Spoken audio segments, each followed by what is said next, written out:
بسم الله الرحمن الرحیم. السلام علیکم و رحمت الله و برکاته. دوستان ارجمند، خوش آمده به درس 27. دوامی تمرین های میخونیم. تمارین، مشق ها. اقرا واکتب، خوان و بنویس. محمد طالب قدیم. محمد طالب قدیم. محمد دانشجوی قدیم است. اذلك الرجل مدرس جدید؟ اذلك الرجل مدرس جدید؟ آیا وی مرد معلمی نو است؟ لا هو طبيب جديد. لا هو طبيب جديد. نه، او طبيب نو است. هذا درس سهل. هذا درس سهل. این درسی آسان است. این درسی آسان است. هذا درس سهل. عباس تاجر شهیر. عباس تاجر شهیر. عباس سوداگری مشهور است. شهیر، مشهور، هر دوش کلمه عربیه با یک معنای. شهیر. عباس تاجر شهیر. پنجم، بلال مهندس كبير. بلال مهندس كبير. بلال مهندسی کلان است. الانگلیزیة لغة صعبة. الانگلیزیة، زبان انگلیسی. الانگلیزیة لغة صعبة. زبان انگلیسی زبانی بسیار دشوار است. صعبة، دشوار. اگر که وصف کنیم یگون چیزی که مردانه باشه میگیم صعبون. اینجا که لغتون تای مربوطه داره در آخرش، زنانه که هسته کلمه زنانه لغتون. از این خاطر وصفشم یعنی نعت او زنانه میشود. صعبتون میگیم، نمیگیم صعبون بلکه صعبتون. الانگلیزیة لغة صعبة. هفتم، أأنت رجل غنی؟ أأنت رجل غنی؟ تو بوی هستی؟ تو بوی هستی. اهمیت بده که در کلمه رجل هسته. رجل یعنی مرد می شود. نه که به خاطر که در تاجیکی نمیگن، خیلی سوال نمیتن تو مردی بوی هستی، میتونیم در ترجمه همیره این کار کنیم، یعنی ترجمهش نکنیم. شرط نیست همین رجل ترجمه کردن، به خاطر که در زبان تاجیکی خیلی سوال نمیتن آیا تو مردی بوی هستی، میگن تو بوی هستی. در جواب هم خیلی لا انا رجل فقیر. لا انا رجل فقیر. نه، من کم بغل هستم یا که من فقیر هستم. همین رجل میتونید ترجمه نکنید در وقتی که به زبان مادریتون ترجمه میکنیم. مثلا به زبان تاجیکی همین کلمه رجل در هم در سوال هم در جواب میتونیم ترجمهش نکنیم. انت رجل غنی؟ تو بوی هستی. لا انا رجل فقیر. نه، من کم بغل هستم. القاهرة مدینة کبیرة. قاهره شهری کلان است. مدینه گفته شهر میگن، قاهره شهری کلان است. القاهرة مدینة کبیرة. البته اینجا میگه آیا تو بوی هستی، در جواب میگه نه من کم بغل هستم. انسان باید ترفع داشته باشه، یعنی نگه که من کم بغل هستم. همیشه حمدی الله بگه به هر حال، یعنی کم بغلی چه فقط در پیش الله اظهار کنه. اینجا فقط برای جمله بندی که چی هم که جواب بدیم، مقصد استعمال کردن جمله بندی فقط مثال زده و الا در روش گپ در سخنرانی انسان کم بغل هم که باشه نگه که من کم بغل هستم، بگه الحمدلله به هر حال. چه خیلی که رسول الله تعالی داده الحمدلله علی کل حال، حمد الله به هر حال. نهم، أأنت مدرس قدیم؟ أأنت مدرس قدیم؟ تو معلمی کهنه هستی؟ لا أنا مدرس جديد. لا أنا مدرس جديد. نه، من معلمی نو هستم. دهم، أحامد طالب کسلان؟ أحامد طالب کسلان؟ حامد دانشجوی تنبل است. حامد دانشجوی تنبل است. لا هو طالب مجتهد. لا هو طالب مجتهد. نه، او دانشجوی با تلاش است، دانشجوی مجتهد است. خب، مشق دیوم، ضع في الفراغ في الجمل الآتية نعتا مناسبا. در جمله های زیرین در مکان خالیگی نعت مناسب بگذار. مشق ما یعنی نعت مناسب گذاشتنه. معنای نعت چیه؟ معنای نعت صفت. صفت نعت هر دوش یک معنا داره. هر یک جایی که اعراب میکنن، مثلا جمله به زبان عربی میگن هذا نعت و ذلك منعوت. ایش نعته و ایش منعوت. نعت میشه وصف یا صفت، منعوت صفت شده یا که وصف شده. مثلا میگه جا خدیجه میگیم، نمیگیم خدیجتون، برای که اسمی غیر منصرفه خدیجه. خدیجه طالبتون مجتهدة مجتهدة. همین مجتهدة نعت هذه نعت طالبة. خیلی اعرابش میکنیم خدیجة مبتدا طالبة خبر مجتهدة نعت خبر میشه. خبر هم میگیم که منعوت هسته، در این حالت میگیم خبر منعوته یعنی وصف شده های مجتهدة و یا چی است نعت است یا کی صفت. نعت صفت هستش یا معنی داره کلمه مرادفه در وقت اعراب. خالد تاجر خالگی ده چی کلمه مناسبه غنی. خالد تاجر غنی یا کی خالد تاجر کبیر هر دوش هم مثال درسته. خالد تاجر غنی. خالد مبتدا تاجر خبر بعد در همون حال با هم خبر هم منعوت یعنی وصف شده های. غنی نعت تاجره غنی نعت تاجر. سیم العربیه لغة سهلة. سهلة گفتیم که سهل آسان میشه صعب دشوار. سهل آسان صعب دشوار. لغة زنانه که هسته نعتش هم زنانه میشه سهلة میگیم با تای مربوطه ذکر میکنیم. العربیه لغة سهلة لغة منعوت سهلة نعت. العصفور طائر صغير. العصفور طائر صغير گندرش پرنده خرد است. طائر میشه منعوت صغير نعت صغير نعت. التفاح فاكهة لذيذة. لذيذة سیب میوگی با مزه است. التفاح فاكهة فاكهة منعوت لذيذة نعت نعت فاكهة.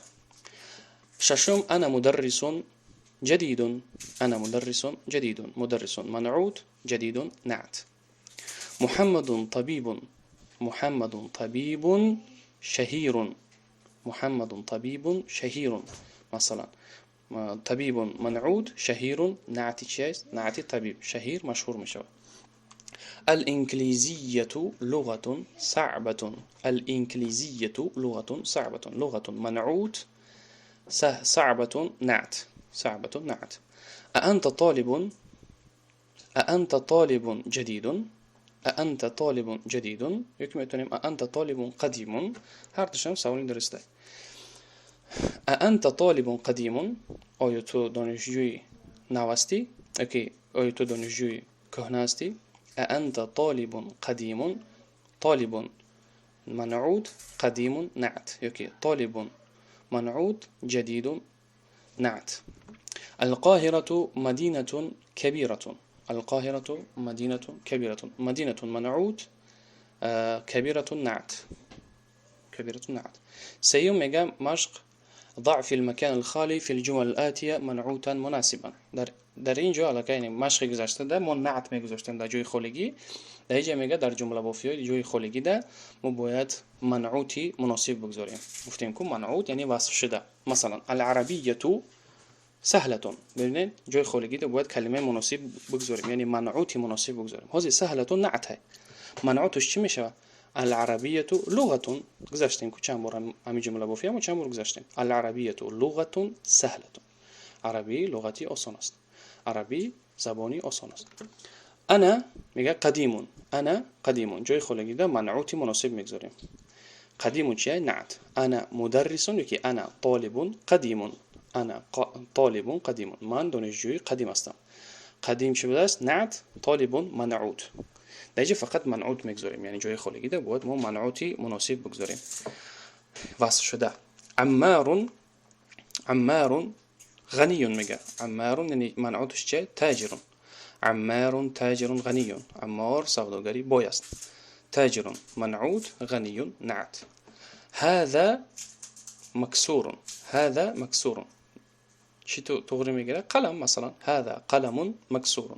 قلم منعوت مكسور نعت. قلم منعوت مكسور نعت. فيصل طالب كسلان. فيصل طالب كسلان. طالب منعوت كسلان نعت.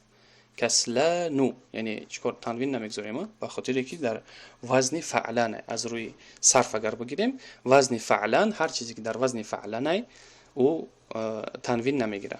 با مانند یعنی مشق 4 روز میخونه. اقرا میگه بخون. کسلانو تنبل. جوعانو گرسنه. عطشانو تشنه. غضبانو با غضب یعنی غضب کرده شده. انسانی که غضب میکنه میگن غضبان. ملآن پر، مثلا پر از آب، پر از یگون چیز. مثلا میگیم الکأس ملآن ماء، مثلا کاسه پر از آب است، کاسه پر از آب، یک پیاله پر از آب است. ملآن پر. ببینید همش در وزن چه؟ فعلان. کسلان، جوعان، عطشان، غضبان، ملآن، همش فعلانه، برای اون تنوین نمیگیره. هر یک کلمه که وزن فعلان داشته باشه او در آخرش هیچ وقت تنوین نمیگیره. از اون جمله اسمی عثمان، عثمان میگیم یعنی در وزن فعلان که هسته تنوین نمیگیره. انا جوعانو، انا میگیم جوعانو.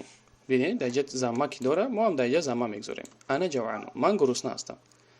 اگر که سوال بتین انت جوعان، تو گرسنه هستی. اگر که سوال تیم یک شخصی غایب میگیم اهو جوعان، آیا او گرسنه هست؟ انت جوعان، تو گرسنه هستی. اهو جوعان، آیا او گرسنه هست؟ میتونی چند نمود جمله گفتی بسازی بر پیش خودت. با همین مثال جاینشین های شخصی، من گرسنه هستم، وای گرسنه هست، تو گرسنه هستی، آیا وای زن گرسنه هست. مثال اهیه مثلا میتونیم گفته. اهیه که گفته میشه جوعا، ولی میگذاریم که جوعان ای وصف چه؟ وصفی، ولی میگذاریم که جوعان وصفی که وصفی مردانه های. جوعا وقتی گفتیم یعنی وصفی زنانه میشه. انت جوعان، تو گرسنه هستی؟ این اینجا سوال بسته. انت جوعان، تو گرسنه هستی؟ لا انا عطشان، لا انا عطشان، نه من تشنه هستم. لا انا عطشان. لماذا المدرس غضبان اليوم؟ لماذا المدرس غضبان اليوم؟ یک جای میخونیم لماذا المدرس غضبان اليوم؟ چرا مدرس یا که معلم امروز با غضب است، یعنی خشمگین است. چرا مدرس امروز خشمگین است؟ غضبان. لماذا چرا؟ لماذا چرا بسیار استعمال میشه در لغت عربی در وقت سوال. لماذا فعلت هذا؟ چرا این کار را کردی؟ لماذا غضبت؟ چرا تو غضب کردی؟ لماذا اکلت؟ چرا این را خوردی؟ و غیرش. الکوب ملآن، الکوب ملآن. کوب گفتم استکان، پیاله، هر چیزی که ظرفی که در او آب گرفته میشه که اوقات گرفته میشه کوب میگیم. الکوب ملآن یعنی دمچه دار، هر چیزی که دمچه داره، یعنی استکان باشه، پیاله باشه، دمچه داشته باشه میگن الکوب. الکوب ملآن، پیاله، ظرف پر از آب است، یعنی پر است، پر از آب. طيب كلمة نو الكلمات الجديدة. اللغة، هاي لغات زبان. شهير مشهور. المدينة شهر. الطائر پرنده. اليوم امروز. يوم یک روزه. اليوم که گفتیم امروز در نظر داریم. با گیم الف لام کلمه یوم اگر که الف لام داشته باشه امروز در نظر داره. کسلان تنبل. جوعان گرسنه. عطشان تشنه. ملآن پر. غضبان خشمگین، غضب کرده. العصفور گندشک. اليوم خب امروز. اليوم گفتیم یعنی یه روز معین است. اليوم همین روز، یعنی وقتی فتحه که گرفت یعنی همین روز در نظر داره. اليوم که گفتیم، اليوم که گفتیم فرق بین اليوم و اليوم در چیست؟ اليوم یعنی مثلا میگیم یک روز معین کردیم برای درس، میگیم الدرس فی اليوم الاثنين، درس آینده روز دوشنبه. فی اليوم الاثنين مثلا یعنی معین کردیم. وقتی که یگان حادثه را وصف میکنیم پس در آخرش فتحه میگذاریم، میگیم لماذا المدرس غضبان اليوم؟ چرا امروز معلم اینقدر خشمگین است؟ یعنی امروز که گفتیم حتما در آخرش چی میکنه؟ یک حادثه وقتی که نقل میکنیم یگان حادثه که همین روز شده در آخرش فتحه میگذاریم. خب وقتی که خبر میتیم که یگان چیز میشه در یگان روز آینده ده پس میگیم اليوم. اليوم یا که اگر حرف جر داشته باشه خیلی بعد حرف جر میگیریم. مثلا الدرس فی اليوم الاثنين، درس روزی دوشنبه است. و تا همین قدر اکتفا میکنیم. با تلاش باشه، با اجتهاد باشه و از همه مهم با اخلاص باشه. در امان الله و السلام علیکم و رحمت الله.